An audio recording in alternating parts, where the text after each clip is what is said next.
With a health update and more, this is Pro Wrestling Central. My name is John, and you're watching the Wrestling Report.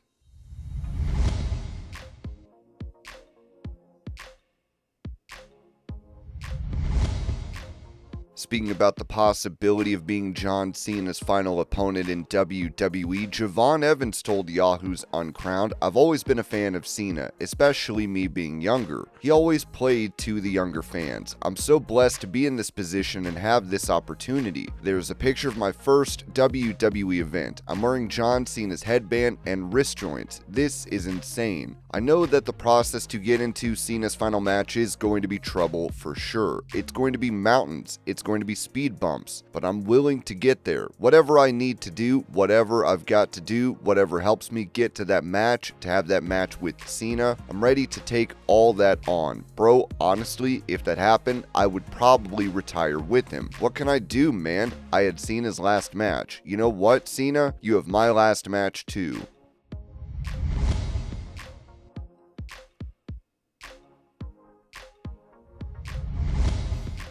Asked how it did not hurt for him to be speared by Edge through a flaming table at WrestleMania 22, Mick Foley told Chris Van Vliet. Well, also the same way getting thrown off the stage into the open grave by Big Show didn't hurt. It didn't hurt because I was so happy that it had gone well, and especially in Mania with Edge, when we went through the table, and then in particular, Edge did that slow cover where he was like shaking. I'd never seen a cover like that before. He was like sitting and he's shaking, and then he gives you that "I love you." That doesn't feel homoerotic in the least. Not that there would be anything wrong if it did, but it's just like an "I love you, man" type of thing. So I felt the giant weight off my shoulders, which was the elusive magic WrestleMania moment. So even when I went through the table, it was hot, you know? I've got hairy forearms anyway, and I usually tape up to about here. Everything below the tape was intact. Everything above, gone. Edge worked the next night. He worked the next night with his eyelashes gone.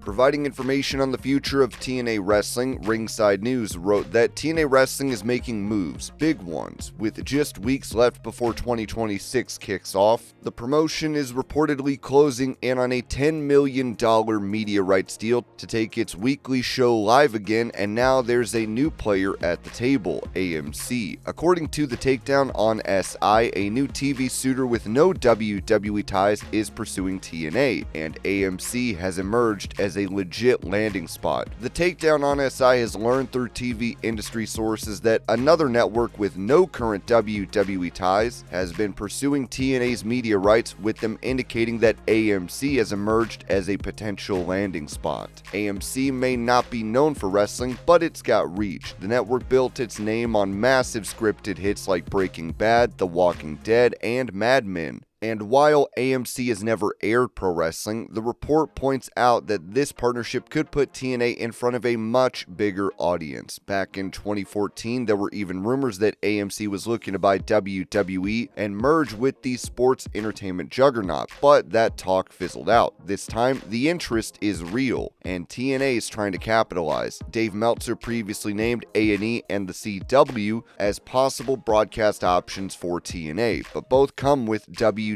baggage. WWE is working relationships with both networks so they'd have a say in any deal made. Both A&E and the CW have been rumored as potential new broadcast partners for TNA. Because of the partnership between the two companies, WWE would have been involved in talks with either network. There's also talk of a possible time slot change for TNA's weekly show. Strategically, Wednesday was floated as a target night directly opposite AEW Dynamite. That's a bold move, but one that would put TNA right back in the fight. Meltzer also suggested that A&E could move TNA to Sunday nights to serve as a lead-in for WWE's reality series LFG, which reportedly struggled with ratings earlier this year. Sunday could work for A&E since the network might use TNA as a lead-in for WWE's reality show LFG, which was struggling with low ratings earlier this year. If AMC locks this deal, it would shake up the wrestling TV landscape going into 2026. Whether it ends up with AMC, A&E, or the CW, one thing's clear: TNA is ready to level up and hit a bigger platform than it's had in years.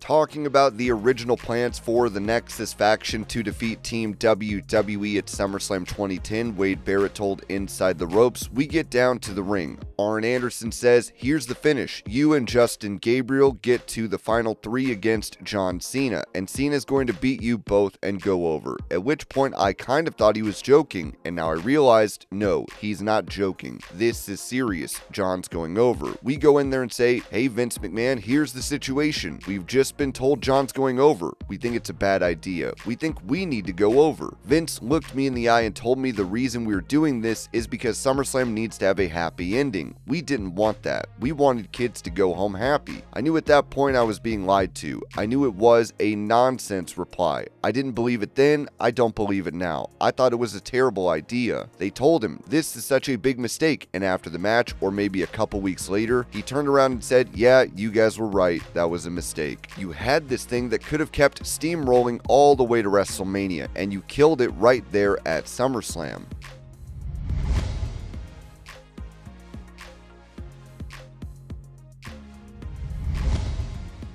During that same interview, Barrett revealed why John Cena never wore a Nexus t-shirt despite being a member of the group. The way wrestling contracts work with WWE is that every shirt that's sold for a standard wrestler, 5% of that shirt sale goes to me. If a t-shirt costs $20, I get $1 of it. Someone like a John Cena, he's a merch machine. He's managed to negotiate a higher percentage. I don't know what his percentage is, but I know it's not 5%. It's a lot higher than that. The problem with the Nexus shirts they were massive sellers, but it wasn't 5% of every shirt going to me. That 5% was then split 7 ways between myself and all the other guys. For John to have joined Nexus, he would then have had to cut his profits from Nexus shirt sales, which he would have then been incorporated into with 7 other guys, so he didn't want to do it from his perspective. I never got that story from John. That came from other people. But that was my understanding of why John would never put the shirt on. Eventually, he put it on for, I think, 1 show, and that was it.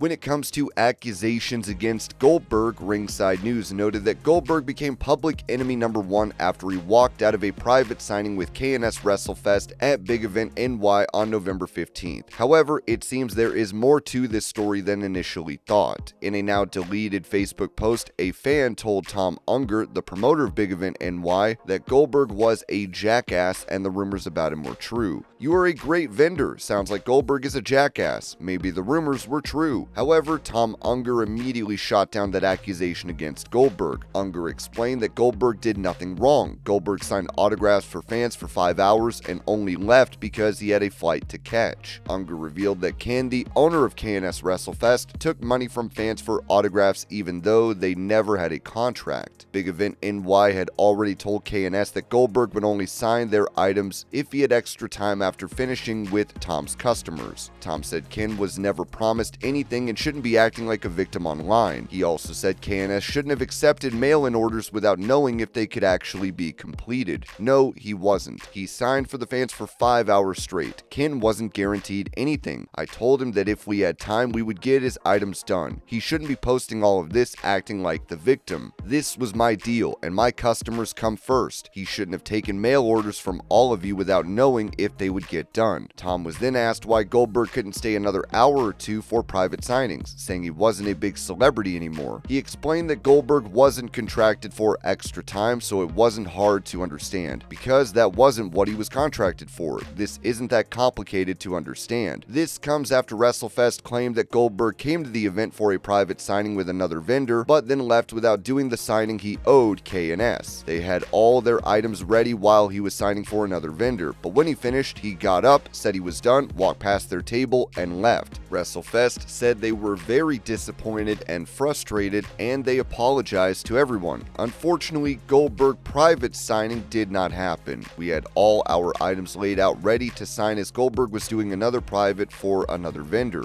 After he was done, he got up, said he was done, he walked past our stuff and left. We were all super disappointed and frustrated. My apologies to all. To make matters even more interesting, WrestleFest actually deleted the original post where they claimed Goldberg walked out on their private signing. So it's clear that initially, people were angry and thought Goldberg behaved unprofessionally. But new information from the event promoter tells a different story. Goldberg did everything he was hired to do, signed autographs for hours, and only left because he had a flight to catch. On the other hand, KNS WrestleFest took money for signings that were never confirmed and later deleted the post where they blamed Goldberg. Because of this, many fans are now changing their minds, and the situation is starting to look better for Goldberg, and we hope he doesn't get involved in such controversies ever again.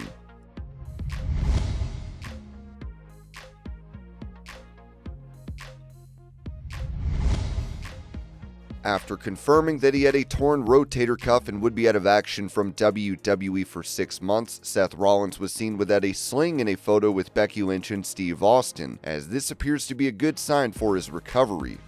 And this was your pro wrestling news update. I hope you're all having a great day. Thank you so much for watching, and I will see y'all later.